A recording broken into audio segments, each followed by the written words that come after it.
Hello and welcome. I'm sitting here with two stalwarts of the Indian fund management industry. Before I introduce you, let me just quickly say a quick preamble. Over the last couple of years, the mutual fund industry has seen new investors coming in droves. But as you will soon learn, it's not just new investors who are coming in. There are also newer, actually, but not really new, but newer, older fund managers who are coming back in new avatars. I'm talking about Helios Mutual Fund, which of course will make its debut very, very soon. The NFO will kick off on the 23rd of October. And I have with me sitting down Samir Arora, who is the sponsor of the Helios Mutual Fund. Samir, great to have you with us here. Thank you very much. And Dinshaw Irani is the Chief Investment Officer at Helios Mutual Fund. Sorry, CEO of I am not a sponsor. The company is a sponsor. They're not a sponsor. Got it. Tell us a little bit about the fund. I mean, this is not a new business for you in that sense. First of all, we are not businessmen. We are fund managers, right. And this is just one more avenue to, offer the fund management that we have done for so long and quite reasonably well.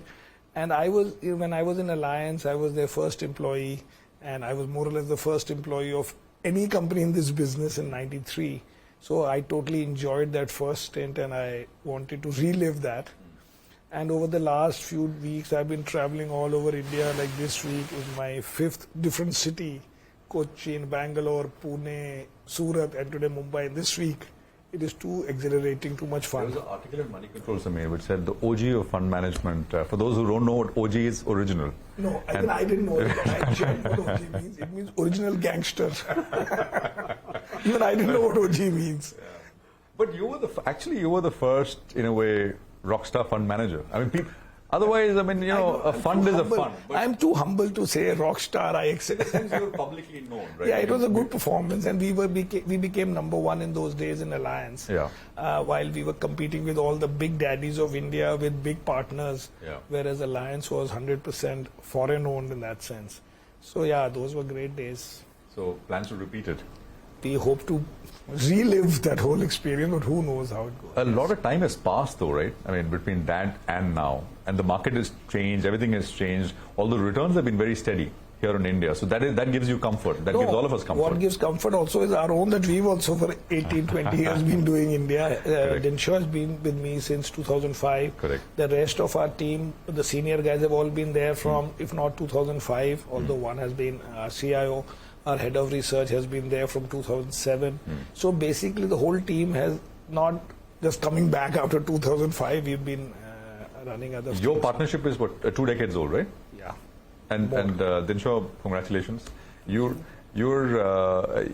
started with Samir back in the day as an analyst? Yes. Covering what sector? And in 2000, I joined Helios Capital as an analyst for consumers and pharmaceuticals for emerging Asia. Right. But even prior to that, I knew him from '94 because I used to run a boutique research house where I was the head of research, and I used to service him because he was the biggest fund manager in the country at that point in time. Right. So. Right. So what are plans? What are learnings? Because as Samir said, you guys have been active over all these years. So with this man, one, you can't stop smiling. Okay, he's always smiling and laughing. He's a very good person to work with. He does lose his temper, but very less and far in between. So the market, not about me. And plus, you keep learning a lot from this change. Yesterday we were in Surat, and somebody told us that the tagline should be "Haste invest karo." So that's not a bad tagline. But so one thing I've learned is that you should never first decide what you want to buy. Yeah. You need to first decide what you want to avoid, because purely by doing that you cut out a lot of clutter, and that we've termed it as elimination investing. It's called EI, powered by EI, by the way. That's what we call it. Not AI. Not AI. EI. And the concept is very simple. It's you know what is bad, because bad has a definition, good does not. If I tell you a man steals, he is bad. But if I tell you he doesn't steal, doesn't mean that he's good. He may have certain other flaws, right? So when you look at companies and you see these underperformers, you know that this company didn't do well because it was overvalued. It didn't do well because the promoter has not a good background. It didn't do well because the industry theme is not right? So we have these 8 parameters on which we reject stocks. Right? And any one single parameter is enough for us to reject. In fact, just to tell you, I mean, we start off with the industry theme and we end with valuation. So valuation comes right at the end. We don't get carried away by a value trap. A stock is cheap because of a reason, right? So that's why we keep valuation at the end. So once you do that, say when we started off in 2005, we put the NSE 500 through this ringer and or funnel or sieve or whatever you want to call it. And at the end, we were left with some 100 stocks. Now, can you imagine the clutter that was taken away from the manager's mind? He now doesn't have to decide whether he wants to buy value or growth. So the investable universe is for Helios is 100. No. Yeah. That was then. Okay, that was then. Okay. So any new idea which comes in, any new IPO which comes in, they come through this sieve only. So one more, just to explain further, is basically we are saying some companies we say will not buy. That might be more or less half the universe. Then you have left with, say, 250, 300 companies right now in our current model, out of which some 100 you will say will not buy now because they are very expensive. So those can change over time because either the growth rates can change or the valuations can fall, or by not falling or not moving up, they can come in line. Then you're left with about, say, 100, 125 companies where they cannot be rejected on any of these 8 factors. And then we'll search for the good. But first thing is remove any excuse that a stock which can lead to a stock doing badly. Tell us a little bit about the fund itself, Dinshaw. I mean, what is the strength of the fund? How many research sort of analysts, and just a little bit about the fund itself. So one thing that we've done is we kept everything separate. It's like Samir's advisory is separate. The alternate part of the business, which is AIF and PMS, we have a separate team for that. Mutual fund obviously will be a separate team. However, what we kept common is the research, because that's where our strength is and that's where we want to focus on. So the research also has a very clear mandate that they cannot have a buy, hold and sell.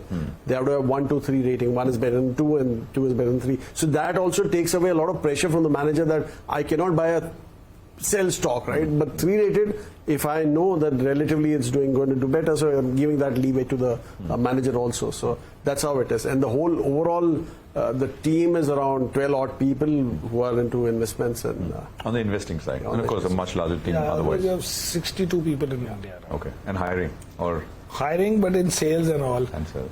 And maybe someday more research guys when we go into mid-cap fund, small-cap fund right now. You've been, as you called it, on a Bharat Darshan report. So what's the feedback like, and it's always interesting to travel and meet people and, So you were there yesterday, we saw the response. Hopefully it'll be good. But more than the thing is the wealth creation in the country has been enormous, number one. Second is the traveling via trains and via planes has become very, very different from although I've been traveling a lot anyway because I always travel for research, but not so intensively. The intensive part is that you are still on schedule. That is what the intensive thing, other than tiring you a little bit.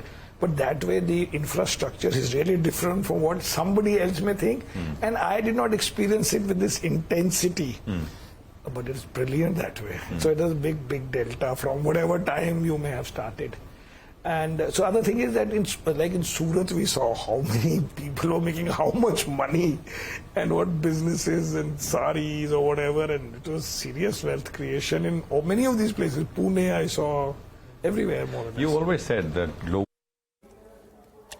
That's the team at Helios Mutual Fund now. We've got to get used to, saying that. It's not just Helios Capital, but Helios Mutual Fund. An interesting conversation always with Samir. We'll get into a very short